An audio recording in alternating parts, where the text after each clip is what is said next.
जिसमें आपके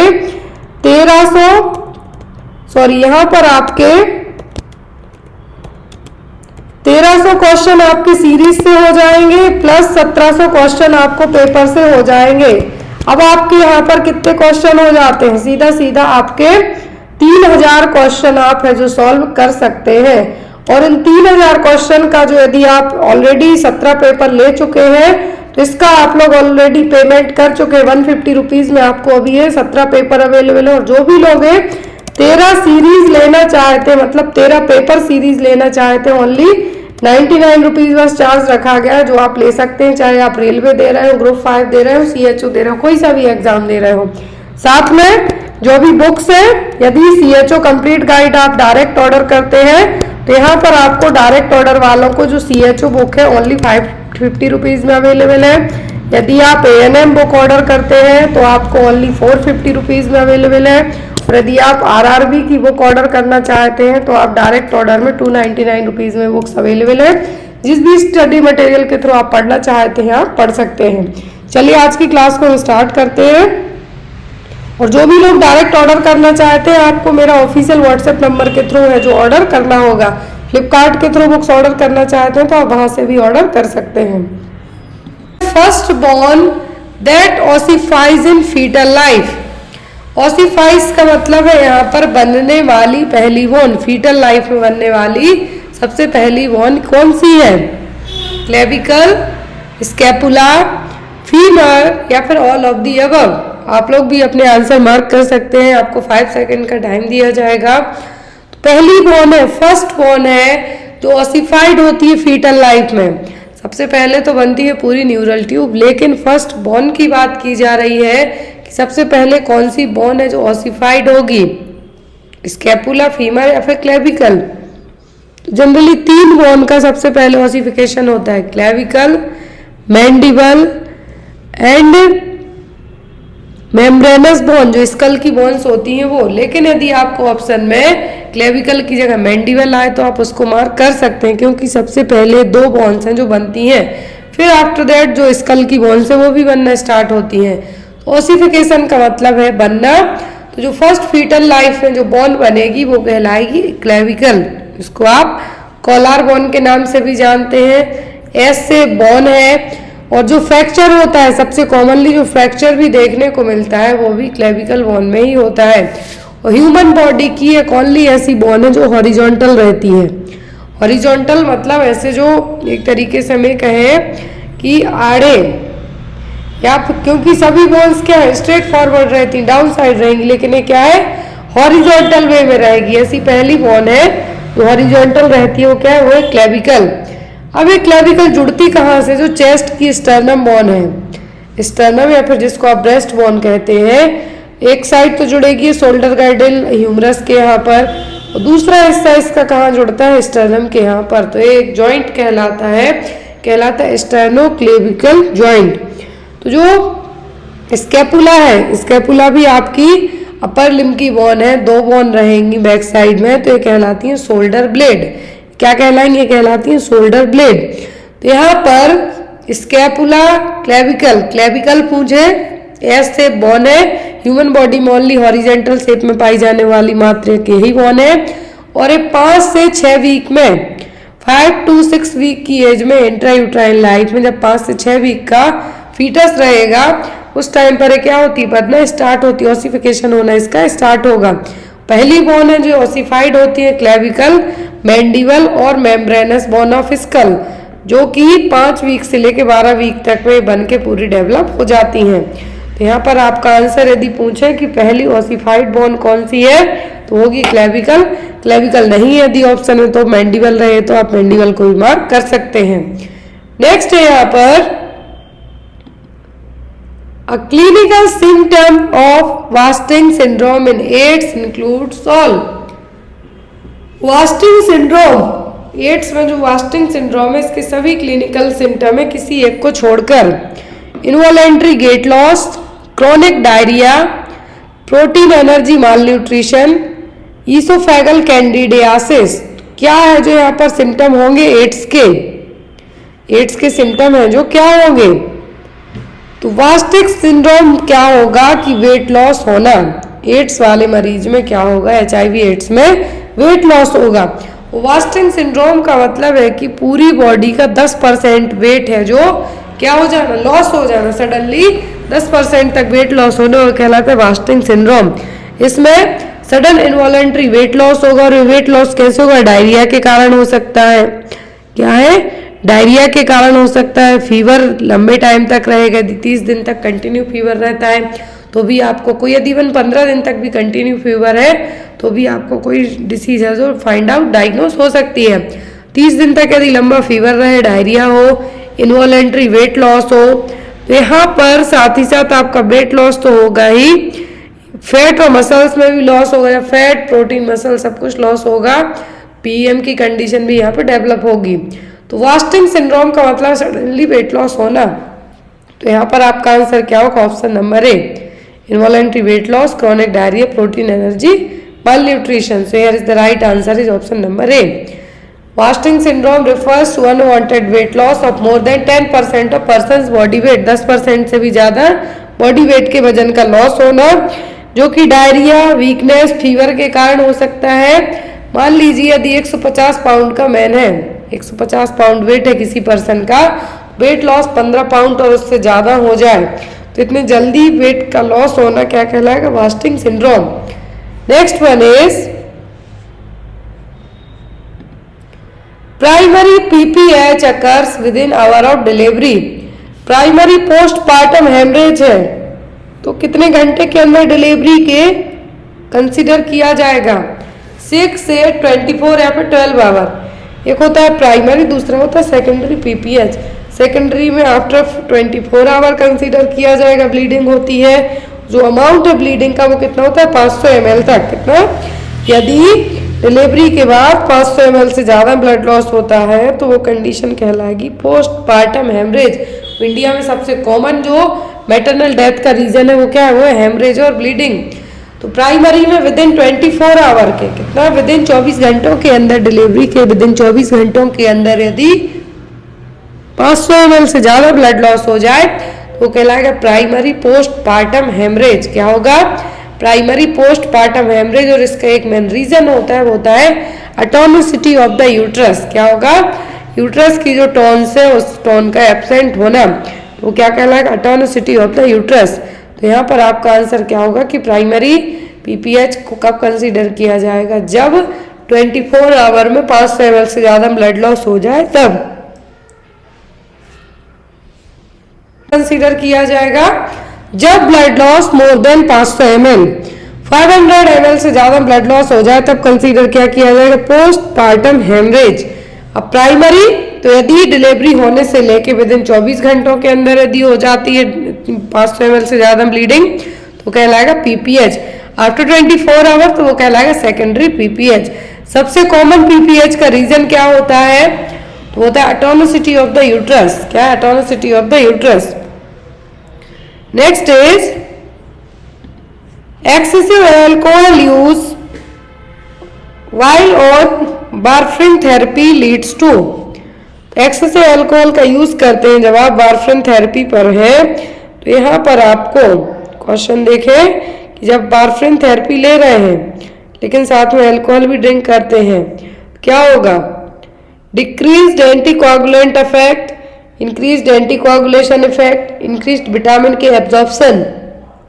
वार्फरिन क्या है, एक एंटीकोगुलेंट है। क्या है, एंटीकोगुलेंट है। अब यदि आप अल्कोहल भी साथ में लेते हैं लेकिन वार्फरिन आपकी थेरेपी चल रही है तो यहाँ पर आपको क्या होने के चांसेस रहेंगे, डिक्रीज्ड एंटीकोगुलेंट इफेक्ट होगा, increased anticoagulation effect, increased vitamin K absorption या फिर D none of the above. Excessive alcohol intake का मतलब है कि आपकी मान लीजिए किसी बीमारी के लिए आपको वार्फरिन है जो दिया जा रहा है, वार्फरिन दिया जा रहा है जो कि एक टेरेटोजेनिक इफेक्ट भी करती है।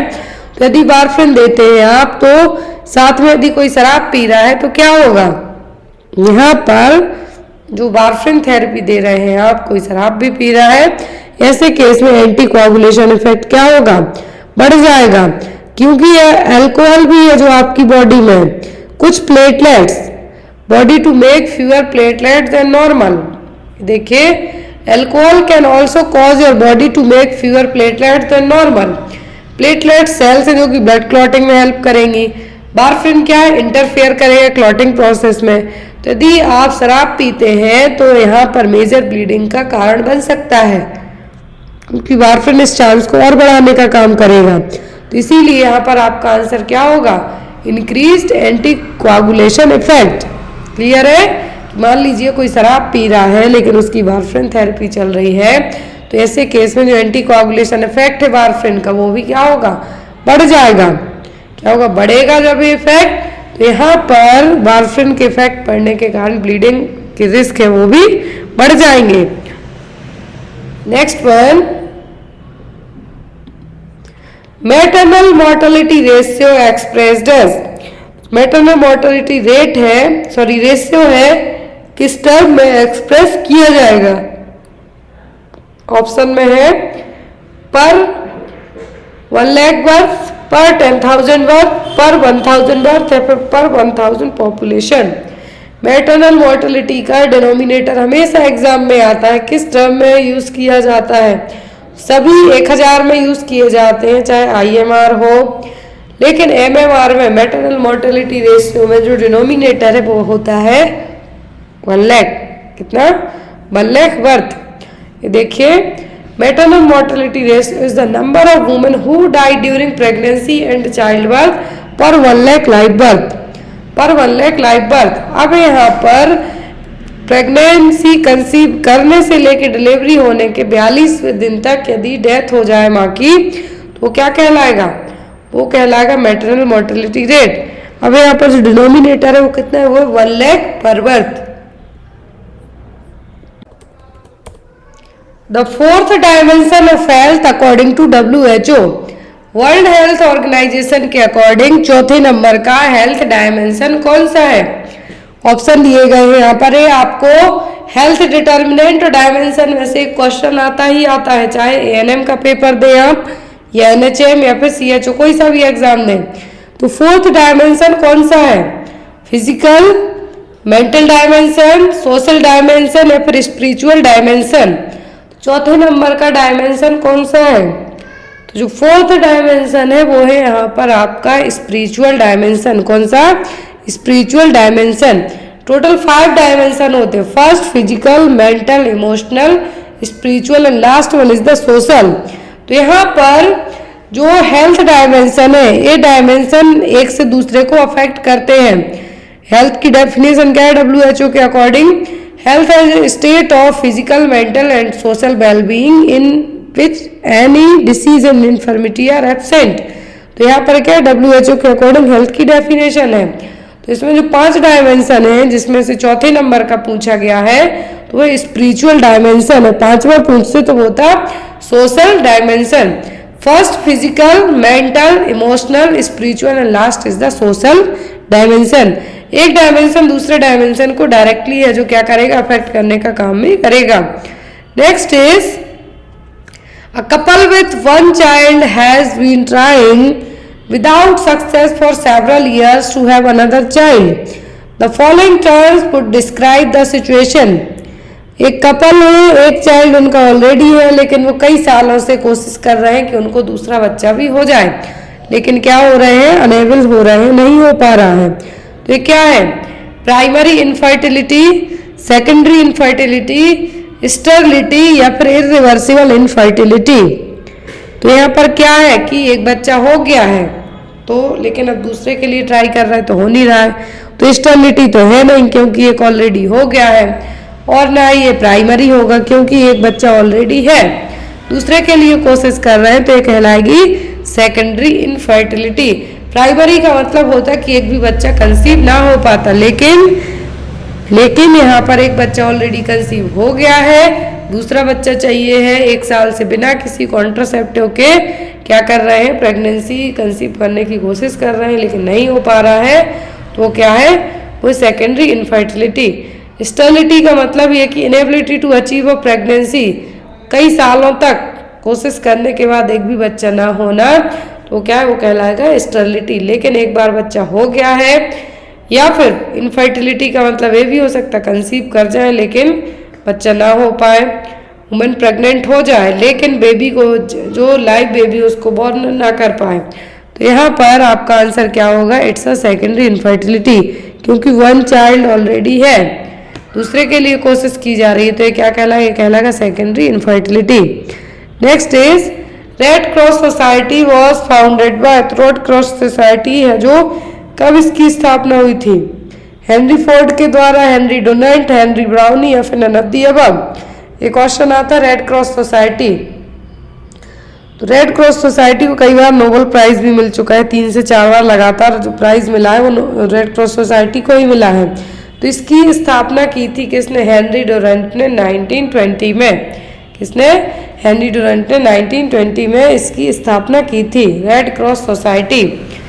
Next is which is the last phase of home visiting in family health services. तो फैमिली हेल्थ सर्विसेज में लास्ट फेज कौन सी है, activity phase, pre visit phase, terminal phase या फिर पोस्ट विजिट फेज। यहाँ पे कहा है होम विजिट किया आपने किसी भी फैमिली के यहाँ पर, तो फैमिली हेल्थ सर्विसेज के अकॉर्डिंग लास्ट फेज क्या होगी, लास्ट फेज होगी पोस्ट एक्टिविटी फेज। कौन सी, पोस्ट विजिट फेज और पोस्ट एक्टिविटी फेज भी कह सकते हैं, तो यहाँ पर पोस्ट विजिट फेज कहलाएगी कौन सी, लास्ट फेज। पहली होती है इनिशिएशन फेज, दूसरी होती है फिर प्री विजिट फेज, तीसरी होती है एक्टिविटीज ड्यूरिंग द फेज, क्या आपने एक्टिविटी की, चौथे नंबर पर होता है टर्मिनेशन फेज और पांचवें पे आता है पोस्ट विजिट एक्टिविटी। मतलब आफ्टर आप सब कुछ करा है दोबारा से एक बार और चेक करने जा रहे हैं तो वो कहलाएगी पोस्ट विजिट फेज। अर्ली और इनिशियल फेज पूछे तो वो कहलाती इनिशिएशन फेज, फिर प्री विजिट, फिर एक्टिविटी, फिर टर्मिनेट करना है, फिर यहाँ पर post visit phase. Last phase यहाँ पे पूछी है होम विजिट की इन फैमिली में, तो वो क्या होगी, वो होगी post visit phase. Terminal phase 4th number पे आएगी। क्लियर है। Next is how much litre of water disinfected with a single 0.5 mg chlorine tablet. यदि आपके पास 0.5 mg की क्लोरीन की गोली है तो कितना पानी डिसइंफेक्ट होगा, 10 लीटर, 15 लीटर, 20 लीटर या फिर 25 लीटर। क्लोरीनेशन ऑफ वाटर जब यदि करते हैं आप तो क्लोरीन की जो 0.5 mg की टेबलेट है से कितना पानी डिसइंफेक्ट होगा, तो होगा 20 लीटर।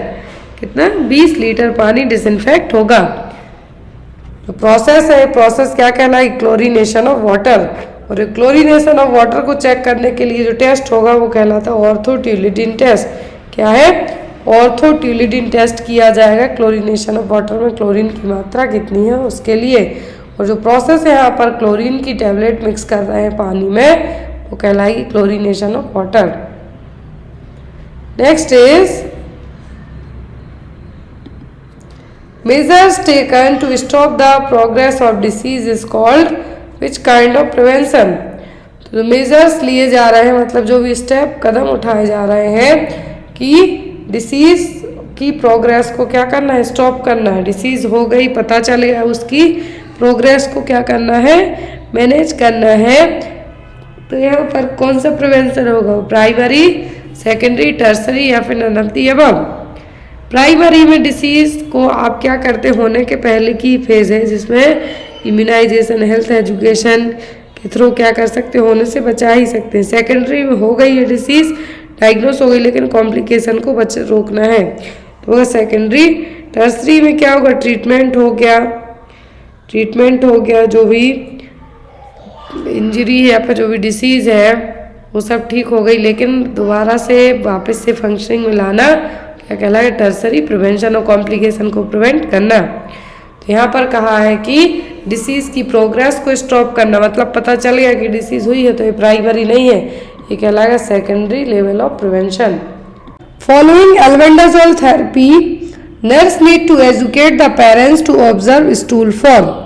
तो एल्बेंडाजोल थेरेपी है जो दी जाती है 1 साल की उम्र से ज़्यादा के बच्चों को दी जाती है। यदि बच्चे की उम्र 1 साल से कम है तो एल्बेंडाजोल नहीं दी जाती, अब 1 ईयर के बाद दी जाती है। एग्जाम में क्वेश्चन आ चुका है CHOK में, ऑप्शन में था आपको, लेकिन ना तो वहाँ 1 ईयर था, लेस देन 1 ईयर करके दिया गया था। तो एल्बेंडाजोल कभी भी 1 साल से कम उम्र के बच्चों को नहीं दी जाती है। क्लियर। अब यहाँ पे यदि एल्बेंडाजोल थेरेपी दी जा रही है बच्चे में, जो कृमि मुक्त दिवस मनाते हैं हम, उसी के दिन है जो गवर्नमेंट स्कूल में, गवर्नमेंट जो संस्था है वहाँ पे बच्चों को दी जाती है, आंगनवाड़ी में दी जाती हैं। तो एल्बेंडाजोल थेरेपी देने के बाद पेरेंट्स को क्या आप समझाएंगे कि आप स्टूल ऑब्जर्व करें। क्यों? मेलेना के लिए, मतलब ब्लड मिक्स्ड स्टूल है, इसलिए ऑब्जर्व करना है। क्या? मेलेना का मतलब होता है blood mixed stool. Passage of warm clay coloured stool या फिर नन ऑफ द अबव। क्यों आप कहेंगे कि एल्बेंडाजोल थेरेपी देने के बाद आप अपने बच्चे के स्टूल को ऑब्जर्व करें? जस्ट बिकॉज एल्बेंडाजोल और मेबेंडाजोल देने के बाद जो भी वार्म रहेंगे वो क्या होंगे? मरेंगे। मरने के बाद क्या है? स्टूल के साथ, फीकल मटेरियल के साथ बाहर आएंगे। इसीलिए आपको क्या करना है? डिवॉर्मिंग एजेंट है एल्बेंडाजोल, तो ये जो वार्म को क्या करेगा? मारेगा। मरने के बाद क्या करेंगे? जो वार्म है फीकल मटेरियल के साथ बाहर आएंगे। तो इसीलिए आपको क्या करना है कि आप पैसेज ऑफ वार्म के लिए ऑब्जर्व कर रहे हैं कि स्टूल के साथ वार्म आए हैं या नहीं। क्लियर। एक क्वेश्चन और है, बहुत एग्जाम में आता है। एक क्वेश्चन है यहाँ पर, according to Maslow hierarchy needs of theory the highest level is, 3 level होते हैं यहाँ पर, इसमें जो 5 लेवल में पूरी थ्योरी डिवाइड की जाती है। तो यहाँ पर जो हायरार्की नीड्स की हाईएस्ट लेवल नीड्स क्या है? बॉटम टू टॉप में जो सबसे हाईएस्ट टॉप पे है वो कौन सी नीड है? Physiological, safety security, love and affection या फिर सेल्फ एक्चुअलाइजेशन। सबसे हाईएस्ट लेवल नीड्स की बात की जा रही है। तो सबसे लो में तो आएगी आपकी फिजियोलॉजिकल नीड्स, फिर आएगी सेफ्टी सिक्योरिटी, फिर आएगा लव अफेक्शन। यहाँ पर हाईएस्ट नीड होगी self actualisation. Maslow of hierarchy theory से एग्जाम में क्वेश्चन आते हैं कि बेसिक नीड्स में है आपकी सेफ्टी और फिजियोलॉजिकल, साइकोलॉजिकल में self esteem, love, belongingness, last में आती है टॉप पर सेल्फ फुलफिलमेंट नीड्स और सेल्फ एक्चुअलाइजेशन। तो बेसिक नीड्स क्या है? फिजियोलॉजिकल नीड्स में food, water, warmth, rest, security, safety. फिर belongingness, love needs, esteem needs से आएगी साइकोलॉजिकल में, मतलब मेंटली आपको फीलिंग होना चाहिए, आपके जो आस पड़ोस है वो होना चाहिए, फ्रेंड्स होना चाहिए, सब किस में आएंगे? साइकोलॉजिकल में। सेल्फ फुलफिलमेंट मतलब कुछ ना कुछ चीज़ें, एक से एक चीज़ें अचीव करनी है आपको, तो वो किस में आएगी? वो आएंगी टॉप पे, तो वो कहलाएगी सेल्फ एक्चुअलाइजेशन नीड्स। नेक्स्ट है यहाँ पर आपको आंसर के दिया गया है मलेरिया टेस्ट किट का नाम, कि जो मलेरिया टेस्ट किट है उसका नाम क्या है? ऑप्शन में है यहाँ पर, सॉरी ऑप्शन यहाँ पर नहीं दिए गए, डायरेक्ट आपको आंसर बताया गया है ताकि आपको कंफ्यूजन ना हो। इस किट का नाम है मोनोवैलेंट किट। फालसी पैरा मलेरिया को डायग्नोस करने के लिए जो किट यूज की जाती है वो कहलाती है आईडीटी किट और मोनोवैलेंट किट। तो यहाँ पर ब्लड स्मीयर टेस्ट करके पता चलेगा तुरंत, एट द टाइम है जो क्या होगा? डायग्नोस भी हो जाएगा। तो ये क्या कहलाती है? मोनोवैलेंट और बाईवैलेंट किट। नेक्स्ट है यहाँ पर, आई थिंक ये question Jammu Kashmir CHO exam में आया है, मलेरिया टेस्ट किट पूछा गया था जब। एक क्वेश्चन है यहाँ पर, इन 6, 10 and 14 weeks vaccination in infant, vaccination pentavalent is given and which one is also administered? 6, 10 and 14 weeks की एज में बच्चे को पेंटावैलेंट वैक्सीन दी गई है। पेंटावैलेंट में 5 वैक्सीन इंक्लूडेड होती हैं, लेकिन उसके साथ में और कौन सी वैक्सीन भी दी जाएगी? मीजल्स, OPV, रोटावायरस या फिर टाइफॉइड? कौन सी वैक्सीन दी जाएगी 6, 10 और 14 वीक्स में पेंटावैलेंट के साथ में? जो प्रेफरेंस दी जाती है, OPV तो 0 dose eight the time of birth भी दिया जाता है, लेकिन 6, 10, 14 वीक्स के साथ में जो एक और वैक्सीन दी जाती है वो होती है रोटा वायरस वैक्सीन। कौन सी? रोटा वायरस वैक्सीन, जो बच्चों को डायरिया से प्रिवेंट करने में हेल्प करती है। एक होती है रोटारिक्स, दूसरी होती है रोटाटैक। तो जो वैक्सीन दी जा रही है यहाँ पर, वैक्सीन का नाम क्या है? Rota virus vaccine. 5 ड्रॉप दी जाती हैं। पेंटावालेंट वैक्सीन में तो 5 वैक्सीन इंक्लूडेड रहेंगी, लेकिन रोटा वायरस वैक्सीन की 5 ड्रॉप दी जाती हैं। देखिए यहाँ पर पूरा इम्यूनाइजेशन शेड्यूल दिया गया है कि कौन सी वैक्सीन कब दी जाती है। तो BCG सबसे पहले दी जाती है eight the time of birth 0.05 ml यदि उम्र एक महीने तक है, 1 मंथ तक की एज में। लेकिन यदि उम्र 1 महीने से 1 साल तक की हो गई तो डोज भी बढ़ के 0.1 ml हो जाएगा। 1 साल तक ही दे सकते, फिर इसको नहीं दे सकते हैं। फिर यहाँ पर इंट्राडर्मल रूट से देने वाली एक ही सिंगल वैक्सीन यही है। इंट्राडर्मल जो दी जा रही है यहाँ पर, एक तो IPV दी जाती है और दूसरी दी जाती है BCG। तो यहाँ पर जो BCG दी जा रही है कैसे होगी, इंट्राडर्मल होगी, लेफ्ट अपर आर्म में। याद रखें परमानेंट स्कार फॉर्मेशन भी यही वैक्सीन करेगी। इसका जो डाइल्यूएंट है वो क्या है, नॉर्मल सलाइन। फिर हेपेटाइटिस बी का बर्थ डोज दिया जाता है eight the time of birth with in 24 घंटों के अंदर 0.5 ml intramuscular anterior lateral side vastus लैटरलिस muscles में दिया जाएगा। फिर जो eight the time of birth एक और वैक्सीन दी जाती है वो होती है OPV का 0 डोज दिया जाएगा। 0 इसलिए कहलाता है इसको बाद में, क्योंकि 6, 10, 14 वीक्स के साथ में इसको फिर से दिया जाता है। तो यहाँ पर आपको ऑप्शन में हो सकता है थोड़ी सी कंफ्यूजन हो, तो OPV भी दिया जाता है 6, 10, 14 वीक्स में, और रोटा वायरस दोनों दिए जाते हैं। क्लियर, दोनों दिए जाते हैं, OPV भी दिया जाता है, रोटा वायरस भी दिया जाता है 6, 10 और 14 वीक्स में। तो यहाँ पर OPV का 6, 10, 14 वीक्स में 5 साल की उम्र तक इसको दिया जाता है। यदि इनकेस इसको 6, 10, 14 वीक्स में नहीं दे पाए तो आगे पीछे भी दे सकते हैं, लेकिन रोटा वायरस मैंने मार्क इसलिए किया क्योंकि इसी के साथ में ही दिया जाता है। पोलियो रोटा वायरस को देते टाइम में बीच में एक गैप रखा जाता है 15 से 20 मिनट का, लेकिन यहाँ पर हॉस्पिटल में प्रेफरेंस दे दी जाती है। यदि पेंटावालेंट दिया गया है तो after that orally rota virus को दी जाती है। पेंटावालेंट में जो वैक्सीन होती है, एक होती है diphtheria, pertussis, tetanus 3, hepatitis B plus, haemophilus influenza type B vaccine दी जाती है इंट्रामस्कुलर रूट से anterior lateral aspect of the thigh 0.5 ml। OPV की 2 बूंद है जो दी जाती है। फिर यहाँ पर रोटा वायरस दिया जाता है 5 ड्रॉप 6, 10, 14 वीक्स में ओरली इसको दिया जाता है। न्यूमोकोकल इंट्रामस्कुलर दिया जाता है 6 वीक और 14 वीक्स में, जब 9 महीने कंप्लीट हो जाए तो बूस्टर डोज। मीजल्स जब पूरे 9 महीने हो जाए तब 9 महीने से लेके 12 महीने के बीच में। फिर विटामिन ए का फर्स्ट डोज दिया जाता है मीजल्स के साथ में 9 महीने की उम्र में ओरली 1 ml। 5 साल की एज तक 1 लाख आयु। तो यहाँ पर क्या है, एक बेसिक चार्ट दिया गया है, इम्यूनाइजेशन चार्ट। आपको बहुत इजी लगेगा, याद होगा तो इजी लगेगा, याद नहीं होगा तो बहुत टफ भी लगेगा।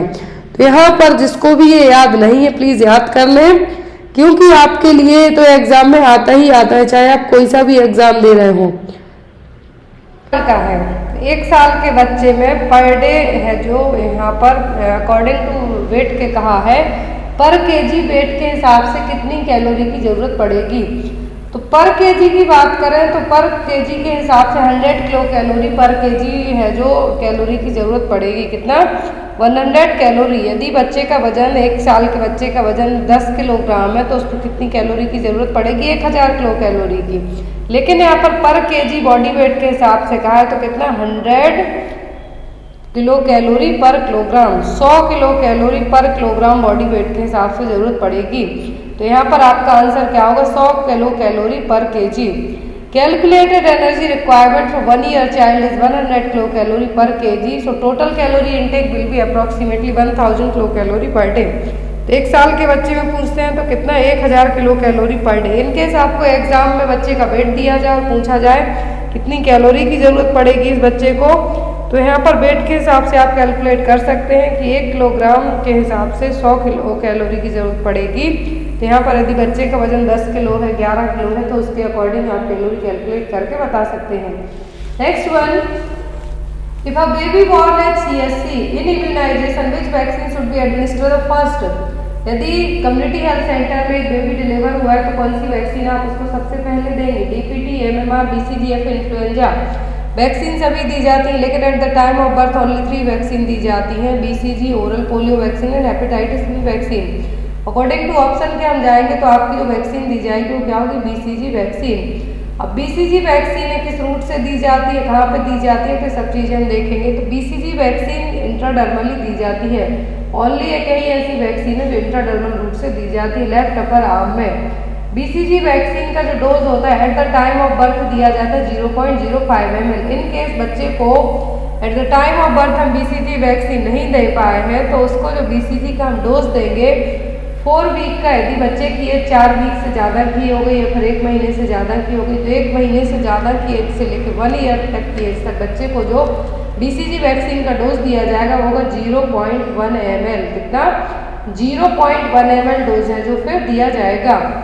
फिर यहाँ पे बात आती है कि BCG कौन सी वैक्सीन है, तो लाइव एटेन्यूएटेड वैक्सीन है, प्रोटेक्ट करती है ट्यूबरक्लोसिस से।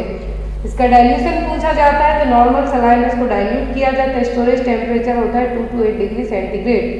आई होप आपको इतनी चीज़ें क्लियर हो, आप चाहें तो इसका स्क्रीनशॉट लेके रख सकते हैं, यहाँ पर लिख के रख सकते हैं। Next one, ILO international labour organisation is situated in. तो ILO का हेड क्वार्टर कहाँ पर है, स्कॉटलैंड में है, जेनेवा में है, डेनमार्क में है कि USA में है। तो इंटरनेशनल लेबर ऑर्गेनाइजेशन क्या है, इंटरनेशनल लेबर ऑर्गेनाइजेशन, इसका हेड क्वार्टर है जेनेवा में। कहाँ पर, जेनेवा में। इसकी स्थापना हुई थी 1990 में। जेनेवा में WHO का हेड क्वार्टर भी है। यहाँ पर ILO का लोगो रहा जो आपको एग्जाम में आ सकता है, तो लोगो बस दे देंगे कि किसका है, तो इंटरनेशनल लेबर ऑर्गेनाइजेशन का। इसकी स्थापना हुई थी 1919 में, हेड क्वार्टर स्विट्जरलैंड जेनेवा में। नेक्स्ट वन है यहाँ पर एक क्वेश्चन अभी रिसेंट में जो एग्जाम हुआ था उसमें आया था।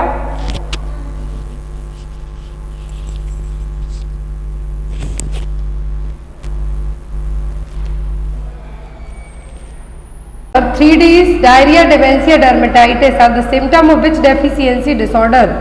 तो ये तीनों सिम्टम किसके हैं, GMCH में एग्जाम में आया था अभी ये पेपर, जो रिसेंट में पेपर हुआ है, आई थिंक 28 को पेपर हुआ था, उसमें क्वेश्चन पूछा गया था आपसे, थायामिन के, राइबोफ्लेविन के, बायोटिन के या फिर नियासिन के। तो ये किसके हैं, यहाँ पर जो भी साइन है 3, डायरिया, डिमेंशिया, डर्मेटाइटिस, तीनों साइन किसके हैं, तो ये है यहाँ पर नियासिन की कमी के कारण होने वाले सिम्टम।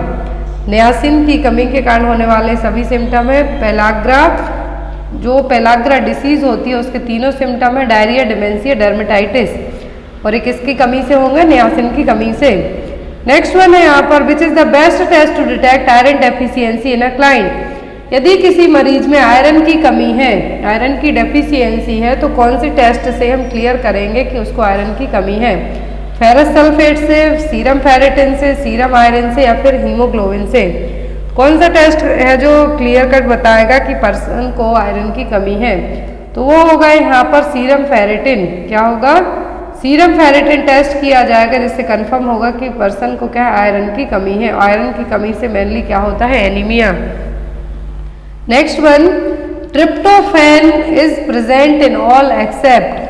तो ट्रिप्टोफैन सभी में होगा किसी एक को छोड़कर, मैजे में, चिकन में, फिश में या फिर चीज में। तो ट्रिप्टोफैन एक अमीनो एसिड है जिसकी जरूरत नॉर्मल ग्रोथ के लिए पड़ेगी, स्पेशली इन्फेंट्स में, और एडल्ट्स में किसके लिए, नाइट्रोजन का बैलेंस बनाने के लिए बॉडी में। लेकिन ये सभी चीजों में रहेगा किसी एक को छोड़कर।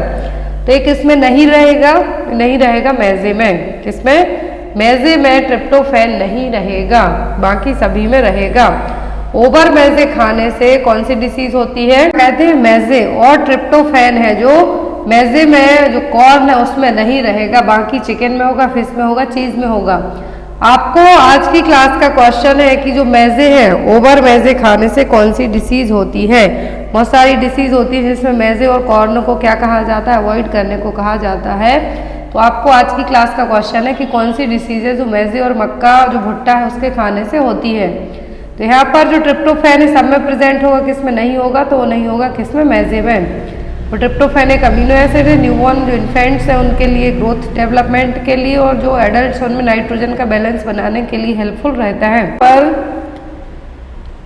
Time period between infection and detection of antibody against HIV is known as.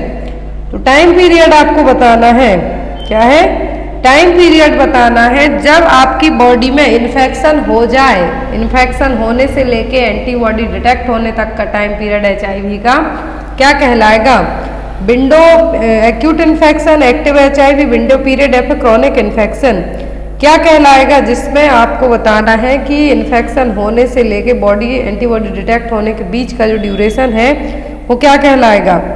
तो ये कहलाएगा आपका विंडो पीरियड। क्या कहलाएगा? Window period. जब आपकी बॉडी को HIV इन्फेक्शन हो गया है और जब एंटीबॉडी डिटेक्ट होना है कि एक्यूरेट है या नहीं, तो ये क्या कहलाएगा? ये कहलाएगा आपका विंडो पीरियड।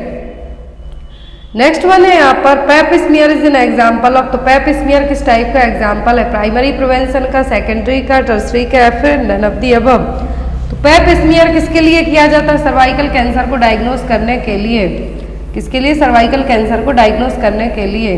तो यहाँ पर एक जो सर्वाइकल कैंसर है क्या है? सब क्लिनिकल स्टेट होती है डिसीज की प्रोग्रेस होने के पहले की। और प्राइमरी प्रिवेंशन में क्या करते हैं? हम हेल्थ एजुकेशन देंगे, BCG वैक्सीन देंगे। लेकिन पेप स्मीयर में क्या करेंगे? हम डिसीज को डिटेक्ट करने की कोशिश करेंगे। तो ये किस में आएगा? ये आएगा सेकेंडरी प्रिवेंशन में। किस में आएगा? सेकेंडरी प्रिवेंशन में। नेक्स्ट वन है यहाँ पर rabies is caused by virus called. तो रेबीज का जो वायरस है उसका नाम क्या है? Adeno virus, filarial Maxo virus या फिर लाइजा वायरस टाइप फर्स्ट। तो यहाँ पर रेबीज है, इसका पॉजिटिव एजेंट है, वायरस है वो क्या है? वो लाइजा वायरस टाइप फर्स्ट। क्या है? लाइजा वायरस टाइप फर्स्ट और रेब्डोब्रेडो सेरोटाइप फर्स्ट फैमिली से बिलोंग करेगा। मेनली नाम याद रखना है रेबीज। रेबीज का जो एक क्लासिकल साइन है वो होता है हाइड्रोफोबिया, पानी से डर लगना। रेबीज किसके कारण होगा? कौन से वायरस से होगा? तो वो RNA virus lyssa virus type first से होगा। नेक्स्ट वन है यहाँ पर which of the following method is safe for disposal of mercury. तो मरकरी को हम कौन सी मेथड से डिस्पोज कर सकते हैं? यदि फर्श में मरकरी गिर गई है तो आप कैसे उसको कलेक्ट करेंगे? Worry under the earth, autoclaving, collect carefully and reuse या फिर नन ऑफ द अबव। यदि मरकरी गिर गई है नीचे तो आप उसको कैसे है जो क्या करेंगे? डिस्पोज करेंगे सेफली। तो करना है आपको केयरफुली कलेक्ट करना है, देन आफ्टर आप उसको रीयूज भी कर सकते हैं। तो यहाँ पर आपका आंसर क्या होगा? Collect the carefully and after the reuse. Next one है मोस्ट इंपॉर्टेंट क्वेश्चन हर एक एग्जाम में आता है। Universal immunisation programme was launched in the year of. Universal immunisation programme कब लॉन्च हुआ था? 1974 में, 1985 में, 1978 में, फिर 1992 में। तो जो यूनिवर्सल इम्यूनाइजेशन प्रोग्राम है कब लॉन्च हुआ था? हुआ था लॉन्च 19 नवंबर 1985 में। Get your child fully vaccinated. यहाँ पर ये जो आपको दिख रहा है तो मिशन इंद्रधनुष का लोगो दिख रहा है, एग्जाम में भी आता है आपको। लेकिन UIP जो लॉन्च हुआ था वो हुआ था 19 नवंबर 1985 में। यदि आपको फुल डेट के साथ पूछे तो 19 नवंबर 1985 आपको बताना है। नेक्स्ट वन है यहाँ पर scotch tape swab is used to identify. तो स्कॉच टेप स्वैब टेस्ट है किसको आइडेंटिफाई करने के लिए यूज किया जाता है? टेप बॉम्ब के लिए, पिन बॉम्ब के लिए, क्रिप्टोस्पोरिडियम के लिए या फिर नन ऑफ द अबव के लिए। टेप का cellophane tape, cellophane tape swab test है किसके लिए किया जाता है? तो ये किया जाता है पिन बॉम्ब के लिए। किसके लिए? पिन बॉम्ब को आइडेंटिफाई करने के लिए। स्पेशली बच्चों में तो किया ही जाता है लेकिन एडल्ट्स में भी यूज़ किया जाता है। जैसे सेलो टेप होता है उसी तरीके से रेक्टम एरिया में इसको चिपका के है जो एंड देन वापस से निकाला जाएगा कि कोई भी पिन बॉम्ब वहाँ पर नहीं है तो नहीं, तो उसके लिए यूज़ किया जाता है कौन सा test? Scotch tape swab test भी हम इसको कह सकते हैं या फिर सेलोफेन स्वैब टेस्ट।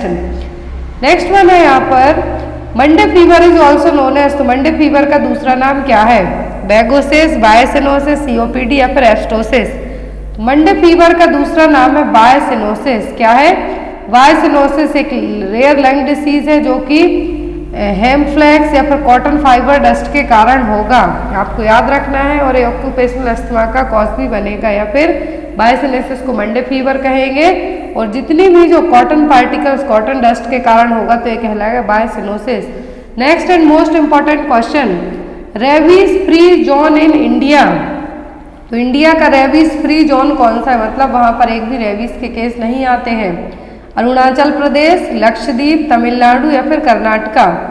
तो रेबीज फ्री जोन है तो वो है लक्षद्वीप। क्या है? लक्षद्वीप को इंडिया में रेबीज फ्री जोन है जो घोषित किया गया है। Next one, which is the recommended site of administration of DPT vaccine in infant. तो इन्फेंट में डीपीटी वैक्सीन कहाँ पे दी जाती है? Lateral aspect of mid thigh, forearm, deltoid muscles या फिर ग्लूटियल मसल्स में। तो डीपीटी वैक्सीन दी जाती है इन्फेंट्स में कहाँ पर? Lateral aspect of mid thigh, जो कि एक सेफेस्ट एरिया है वैक्सीन एब्जॉर्प्शन को प्रमोट करने के लिए और नर्व इंजरी को मिनिमाइज करने के लिए। यहाँ पर ये भी आपको याद रखना है कि lateral aspect of mid thigh में ही क्यों डीपीटी वैक्सीन दी जाती है, आईएम रूट से दी जाती है। तो इसलिए ताकि वैक्सीन को प्रॉपर तरीके से एब्जॉर्प्शन किया जा सके और नर्व इंजरी को हम क्या कर सकें? अवॉइड कर सकें। नेक्स्ट वन है यहाँ पर, disease which are transmitted by water and food are called. तो ऐसी डिसीज जो फूड और वाटर से ट्रांसमिट होगी कौन सी डिसीज कहलाती हैं? Vector borne, fomite borne, vehicle borne या फिर एयर बॉर्न। क्वेश्चन ध्यान से देखिए, ऐसी डिसीज जो वाटर और फूड के थ्रू ट्रांसमिट होंगी वो कौन सी डिसीज कहलाएंगी? जो डिसीज वाटर और फूड के थ्रू होती है वो कहलाती है व्हीकल बॉर्न। क्या है? Vehicle born disease. जो इनका पॉजिटिव एजेंट होते हैं इनमें ट्रांसमिशन नॉन लिविंग ऑब्जेक्ट के थ्रू होगा। आपको याद रखना है व्हीकल बॉर्न का मतलब है कि जो ट्रांसमिशन होगा नॉन लिविंग ऑब्जेक्ट के थ्रू डिसीज को कैरी करेगा। और जो लाइफ साइकिल है पैथोजन की एक होस्ट से दूसरे होस्ट में होगी तो वो क्या कहलाएगा? Vehicle born disease. दूसरा आता है फॉमिट बॉर्न। तो फॉमिट बॉर्न ट्रांसमिशन किसी भी ऑब्जेक्ट के थ्रू होगा। कंबल में लिपट के आपके वायरस आ सकते हैं, बैक्टीरिया आ सकते हैं, स्नीजिंग कफिंग के थ्रू भी आ सकते हैं। जो कॉमन कोल्ड है जनरली फॉमिट बॉर्न भी हो सकता है। तो यहाँ पर आपका आंसर क्या होगा कि ऐसी डिसीज जो फूड और वाटर के थ्रू फैलेंगी वो क्या कहलाती है? Vehicle born. और ऐसी डिसीज जो कोई ऑब्जेक्ट के थ्रू हो सकती है वो फॉमिट बॉर्न। वेक्टर बॉर्न का मतलब है कि वेक्टर इसका कुछ अलग होगा। वेक्टर का मतलब है यहाँ पर मॉस्किटो हो सकता है, वायरस हो सकता है, कुछ भी हो सकता है।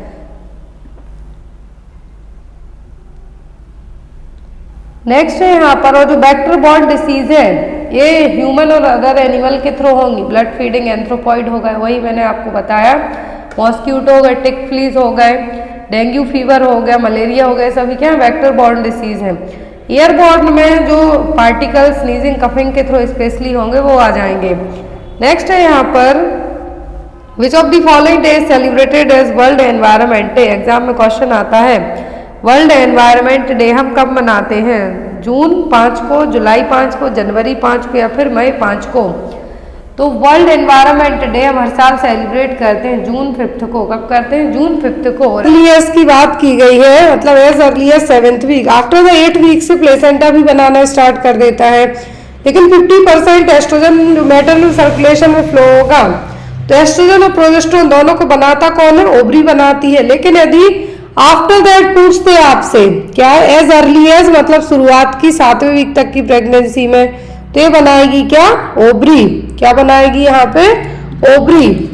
याद रखें आपको, यहाँ पे आपका आंसर ओवरी होगा। लेकिन यहाँ पर आफ्टर 8th वीक से पूछे, after 8th week of pregnancy तब बनाएगा कौन? प्लेसेंटा।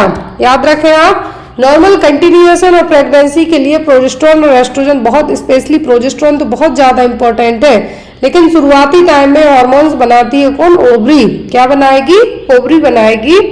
लेकिन आफ्टर दैट स्टेज के बाद प्लेसेंटा भी ये बनाना स्टार्ट कर देता है 8वें वीक के बाद से। Clear? Mechanism by which lactation cause amenorrhoea and involution is. तो कौन सी मैकेनिज्म है या फिर कौन सा हार्मोनल लेवल है जिसके कारण, लैक्टेशन के कारण जब बच्चे ब्रेस्ट फीड करते हैं, बेबी ब्रेस्ट फीड करते हैं तो एमनोरिया पीरियड्स स्टॉप रहेंगे और एन्वोल्यूशन दैट मीन्स ओवुलेशन की प्रोसेस नहीं होगी।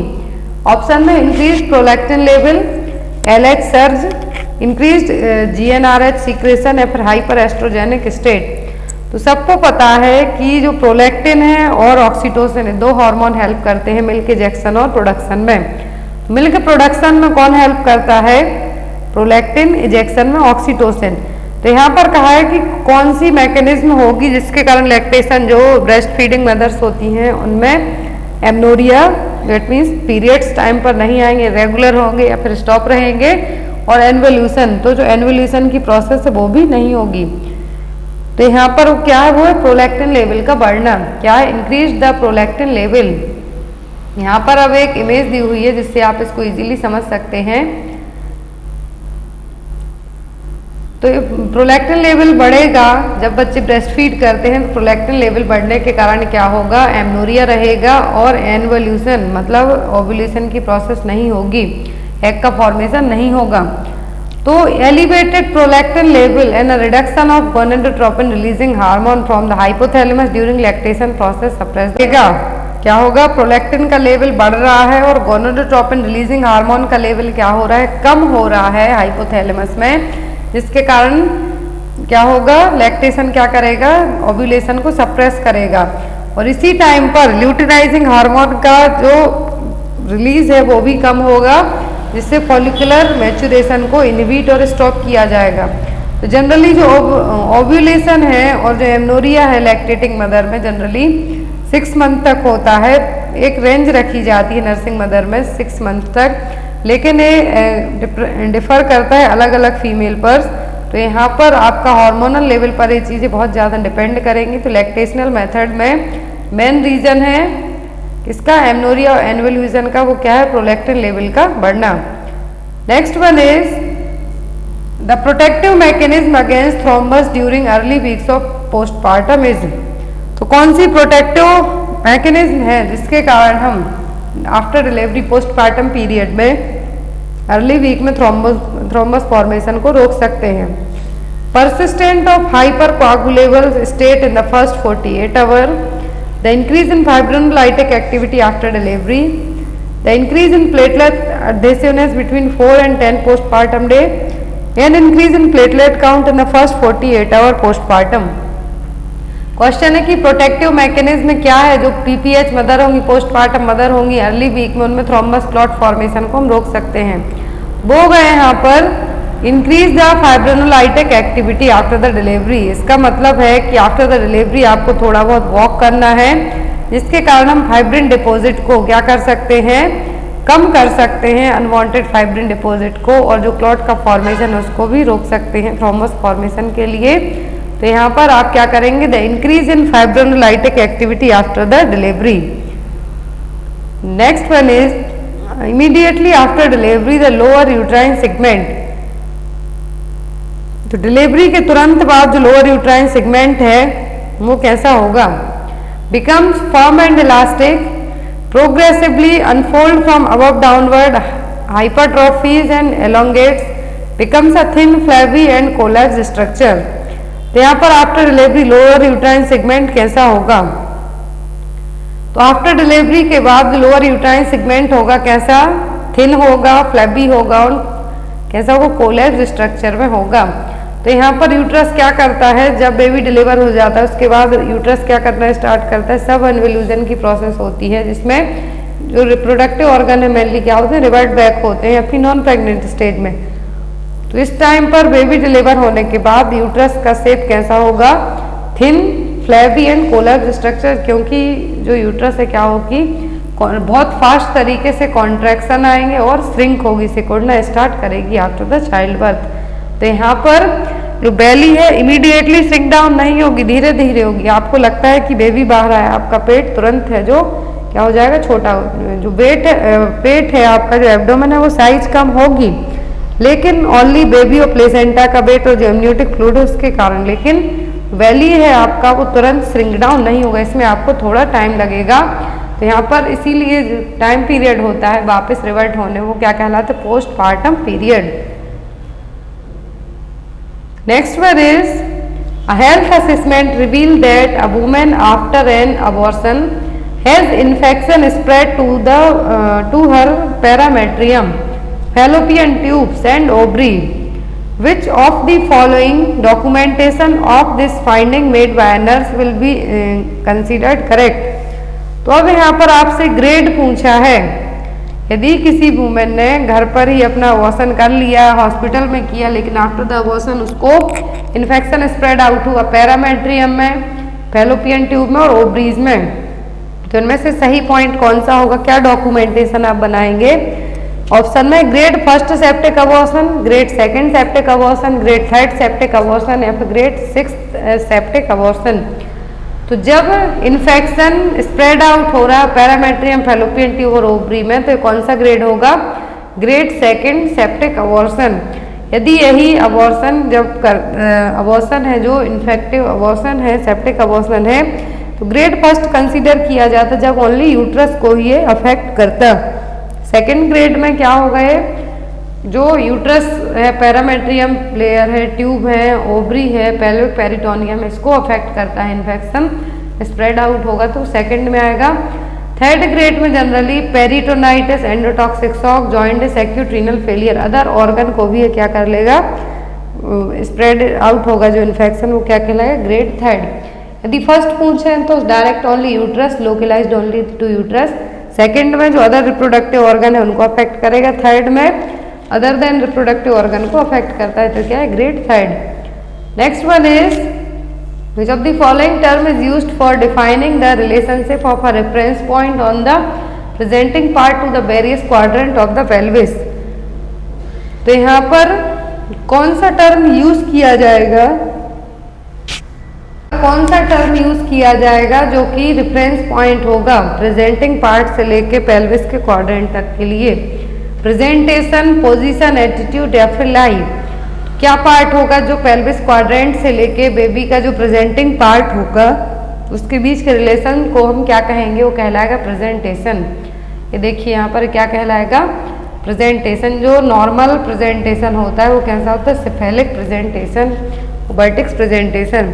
अब यदि कॉमन लाई पूछते हैं तो लाई क्या है? Long axis of the foetus to the long axis of the mother pelvis. तो क्या है? लाई।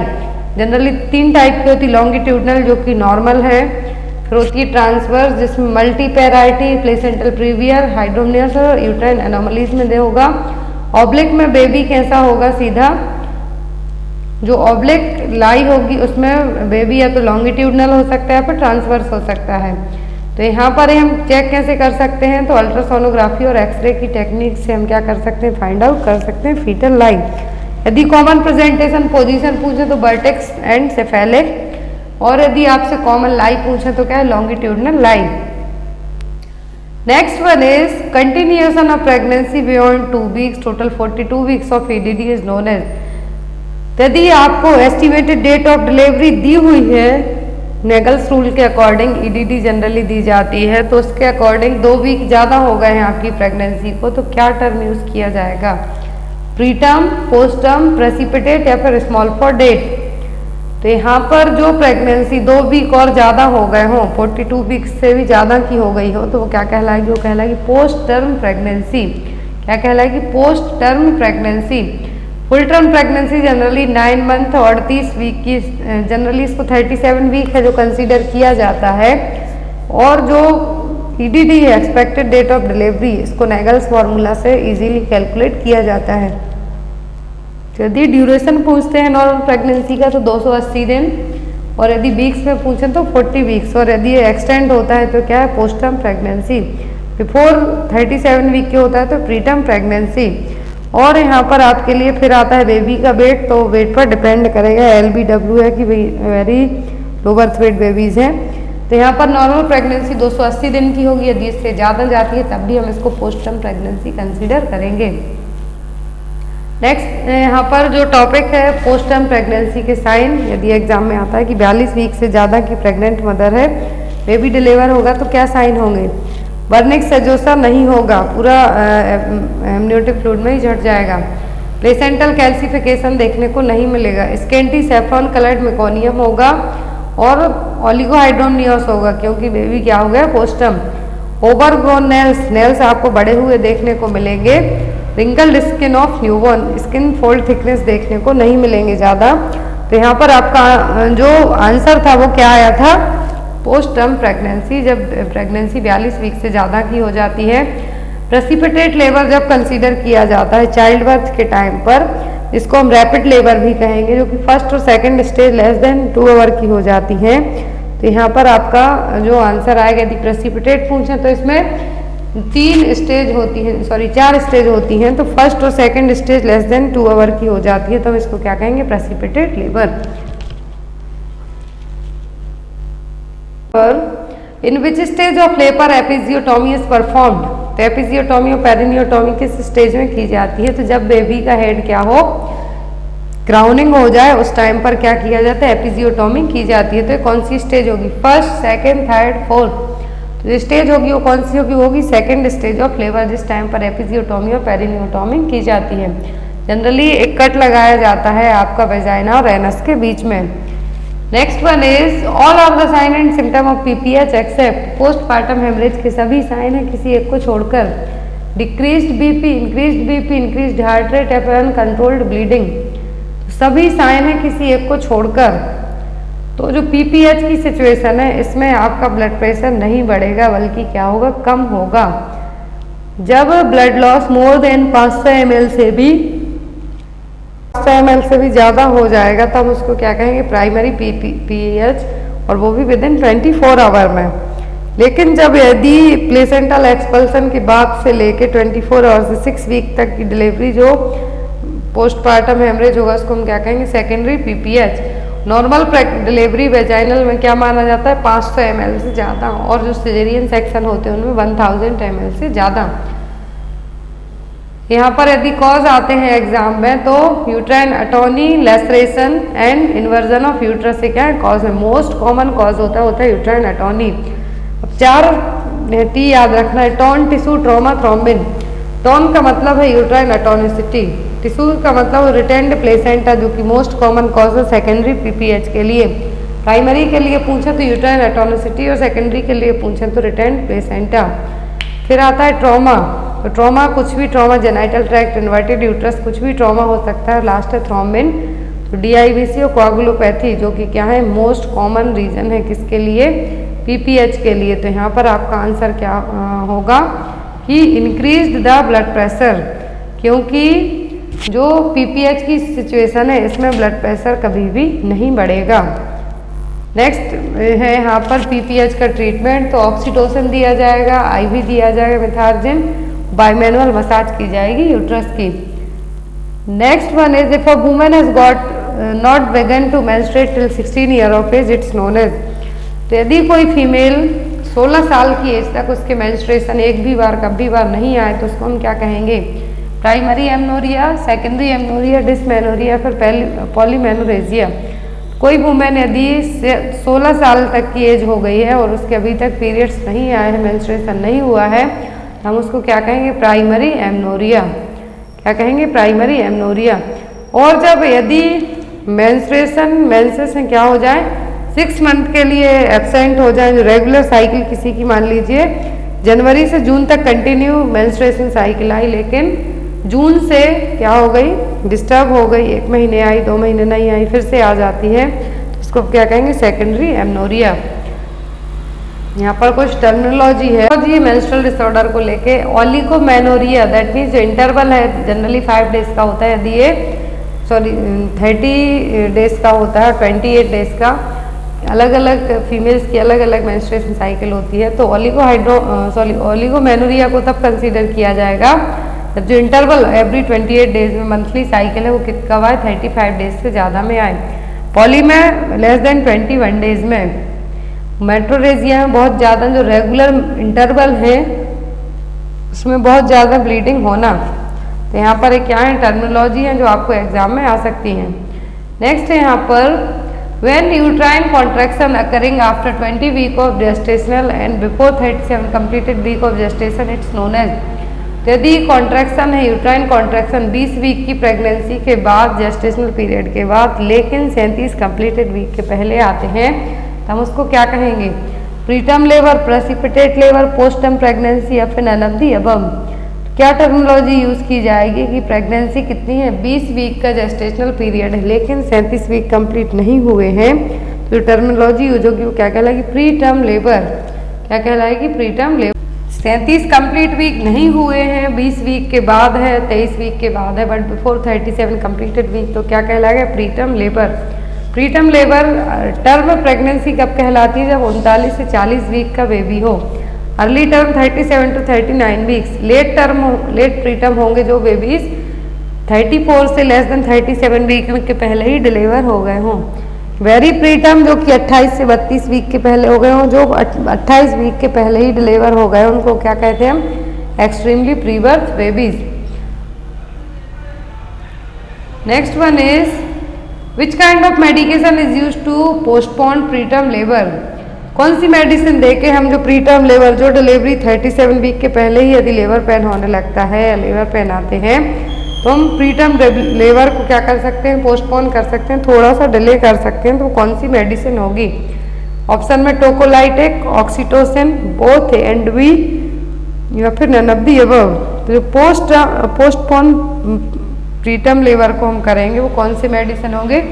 टोकोलाइटिक एजेंट। ये क्या करते हैं? जो मसल्स कॉन्ट्रैक्शन उसको क्या करते हैं? इनहिबिट करने का काम करते हैं। तो टोकोलाइटिक्स एजेंट को क्या किया जाता है? प्रेगनेंसी, जो प्री टर्म प्रेगनेंसी उनको पोस्ट टर्म बनाने के लिए यूज़ किया जाएगा, फिर थोड़ा सा डिले करने के लिए यूज़ किया जाएगा। Next one is bubbler assessment is used in which priority of pregnancy. तो bubbler assessment period of pregnancy में क्यों यूज़ किया जाता है? एंटीनेटल, इंट्रानेटल, पोस्टनेटल या फिर नन ऑफ द अबव। तो बबलर असेसमेंट किया जाता है कब? प्रेगनेंसी के पीरियड में। तो इसका मतलब क्या है? तो वो postnatal assessment. Breast, uterus, bowlers, bladder, lochia, episiotomy, ये सभी चीज़ें किस में चेक की जाती हैं? बबलर असेसमेंट में। तो यहाँ पर आपका आंसर क्या होगा?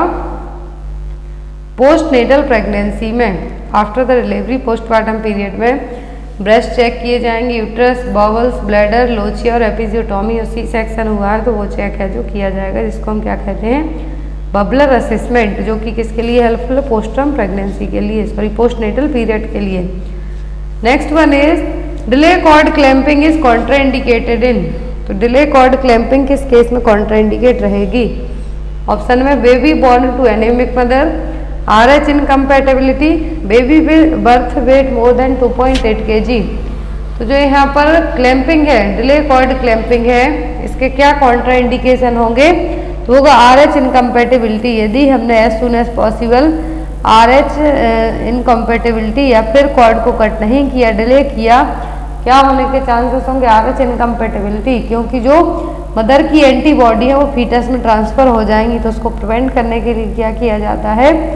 मदर की जो एंटीबॉडी है बेबी में लेबर ना हो पाए तो उसके लिए यहाँ पर क्या माना जाता है? डिले कॉर्ड कटिंग को क्लैंप को है जो कॉन्ट्राइंडिकेट माना जाता है। कॉन्ट्राइंडिकेट का मतलब है कि डिले माना जाता है। ऐसे केस में हमें अर्ली कॉर्ड क्लैंपिंग करना है जिससे मदर की एंटीबॉडी बेबी में ट्रांसफ़र ना हो पाए। Next one is it is defined as the time from the delivery of the placenta through the first few weeks after the delivery. कौन सा टाइम पीरियड है जिसमें प्लेसेंटा की डिलीवरी के बाद के लेके कुछ हफ्ते तक कहलाएंगे? परपीरियम, एंटीनेटल पीरियड, लोचिया, फिर पायरेक्सिया। क्या टर्म यहाँ पर यूज़ किया जाएगा? तो वो गए यहाँ पर puerperium. 6 week after birth of the baby, 6 हफ्ते होते हैं बेबी डिलीवर होने के बाद के, उसको हम क्या कहते हैं? Puerperium period. अब परपीरियम पायरेक्सिया का मतलब है कि फीवर आ जाएगा, कॉज कुछ भी हो सकता है, यूटीआई हो सकता है, पल्मोनरी इन्फेक्शन हो सकता है, सेप्टिक, पेल्विक, थ्रोम्बस, फ्लेवाइटिस, कुछ भी रीजन है जो इन्फेक्शन के लिए हो सकता है, तो इसको हम क्या कहेंगे? Puerperal pyrexia. Next one is let down reflex is also known as. Let down reflex का दूसरा नाम क्या है? सकिंग, मिल्क इजेक्शन, रूटलिंग या फिर मिल्क सीक्रेटिंग रिफ्लेक्स। तो जो यहाँ पर आपका राइट आंसर होगा वो क्या होगा? वो होगा milk ejection reflex. Let down reflex को हम क्या कहते हैं? Milk ejection reflex. तो मिल्क इजेक्शन रिफ्लेक्स का प्रोडक्शन कौन करता है? ऑक्सीटोसिन। कुछ प्रोग्राम्स हैं जो कि 7 से 8 प्रोग्राम जो आपके एग्जाम में आते हैं तो वो यहाँ पर देखेंगे हम, चूँकि MCQ बेस्ड नहीं यहाँ पर पूरा उनको बताया गया है, क्योंकि इसी टाइप से एग्जाम में आपको आएंगे तो MCQ बेस्ड, लेकिन एक प्रोग्राम से 5-5, 6-6 क्वेश्चन तक बनते हैं। इसलिए फर्स्ट है यहाँ पर RBS के प्रोग्राम, राष्ट्रीय बाल स्वास्थ्य कार्यक्रम। फुल फॉर्म आता है, डेट पूछी जाती है, बेनिफिशियर्स पूछे जाते हैं और इसके 4D ग्रुप पूछे जाते हैं।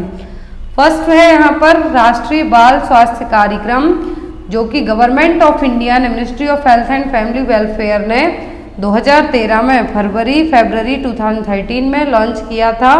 तो यहाँ पर राष्ट्रीय बाल स्वास्थ्य कार्यक्रम का जो एम रखा गया था, एक इसके लिए था जिसमें child health screening, initiative early intervention services है जो इंक्लूड की गई थी। अब यहाँ पर जो सर्विसेज हैं कितनी टोटल 30 इसमें आइडेंटिफाइड हेल्थ कंडीशन इंक्लूड की गई थी, जिसका प्री ट्रीटमेंट मैनेजमेंट है जो प्रोवाइड करवाया जाएगा। तो अब जो 30 कंडीशन थी इनको 4 ग्रुप में डिवाइड किया गया था, तो इन चारों ग्रुप में टोटल 30 है जो इंक्लूड कर दी गई थी। तो वो क्या थी? डिफेक्ट एट बर्थ, ध्यान से देखिए RBSK की लॉन्चिंग डेट, फुल फॉर्म, और जो यहाँ पर बेनिफिशियर्स हैं उनको कौन से 4Ds हैं जो जिसमें टोटल 30 डिसीज हैं इंक्लूड की गई थी, 30 प्रॉब्लम्स हैं जो इंक्लूड की गई थी। तो वो 4Ds क्या हैं? Defects at birth, deficiencies, childhood disease and developmental delay and disabilities. तो वो कौन कौन सी हैं? तो ये रही यहाँ पर टोटल 4। डिफेक्ट एट बर्थ में क्या हो जाएंगे? न्यूरल ट्यूब डिफेक्ट, क्या होगा? NTD, Down syndrome, cleft lip and palate, ये सभी क्या है? फ्री, इनका स्क्रीनिंग की जाएगी, अर्ली इंटरवेंशन किया जाएगा, फ्री ट्रीटमेंट है जो प्रोवाइड करवाया जाएगा। फिर आता है चाइल्डहुड डिसीज, जो कि बचपन से ही डिसीज है, वो यहाँ पर इंक्लूडेड हैं। डेफिशिएंसी का मतलब है जिनकी कमी के कारण जो प्रॉब्लम हुई है वो, डेवलपमेंटल डिले और डिसेबिलिटीज हैं वो, तो यहाँ पर क्या किए जाएंगे? ट्रीट किए जाएंगे। मिशन इंद्रधनुष हमने कल ही पढ़ा है। मिशन इंद्रधनुष 25 दिसंबर 2014 को लॉन्च किया गया था। यहाँ पर जो 8 प्रिवेंटेबल डिसीज हैं इंक्लूड की गई थी वो क्या थी? Diphtheria, whooping cough, tetanus, polio, measles, tuberculosis, hepatitis B, meningitis, pneumonia and rotavirus, diarrhoea और जैपनीज इंसेफ्लाइटिस है जो यहाँ पर इंक्लूड किए गए थे। नेक्स्ट है यहाँ पर when was the universal immunisation programme launched. एक क्वेश्चन एग्जाम में आता है कि यूनिवर्सल इम्यूनाइजेशन प्रोग्राम कब लॉन्च किया गया था? 1898 में, 1985 में, 1999 में, फिर 1995 में। तो यूनिवर्सल इम्यूनाइजेशन प्रोग्राम लॉन्च किया गया था 1985 में। कब? 1985 में गवर्नमेंट ऑफ इंडिया ने इसको लॉन्च किया था, जो किसका पार्ट है? CSSM प्रोग्राम का। किसका है? CSSM प्रोग्राम किसी का पार्ट है, किसका? यूनिवर्सल इम्यूनाइजेशन प्रोग्राम का। देन आफ्टर इसके बाद क्या आ गया था? NRHM 2005 में। नेक्स्ट है यहाँ पर बहुत सारे प्रोग्राम जो कि reproductive, maternal, neonatal, child, adolescent health programme है।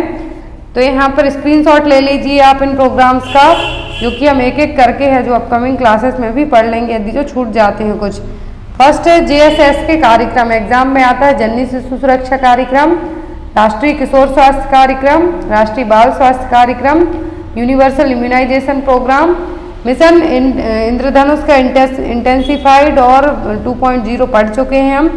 फिर यहाँ पर तो अभी हमने RBSK भी पढ़ लिया है, जननी सुरक्षा योजना, प्रधानमंत्री सुरक्षित मातृत्व अभियान, तो पूरे हम यहीं पर आज ही देख लेंगे। तो यहाँ पर जो फर्स्ट है वो जननी शिशु सुरक्षा कार्यक्रम, एग्जाम में आता है, जो कि जून 2011 में लॉन्च किया गया था। तो इसमें प्रेग्नेंट मदर और सिक इन्फेंट्स हैं उनकी फ्री है जो केयर करवाई जाएगी, किसमें? जननी शिशु सुरक्षा कार्यक्रम के तहत। फिर यहाँ पर राष्ट्रीय किशोर स्वास्थ्य कार्यक्रम, राष्ट्रीय किशोर से ही आप समझ सकते हैं जो एडोलेसेंट एज ग्रुप है 10 साल से लेकर 19 साल तक के एज ग्रुप इसमें कवर किए जाएंगे। राष्ट्रीय किशोर स्वास्थ्य कार्यक्रम 7 जनवरी 2014 को इसके लिए लॉन्च किया गया था। फिर जननी सुरक्षा योजना, तो जननी सुरक्षा योजना लॉन्च की गई थी मैटरनल न्यूनेटल डेथ को कम करने के लिए।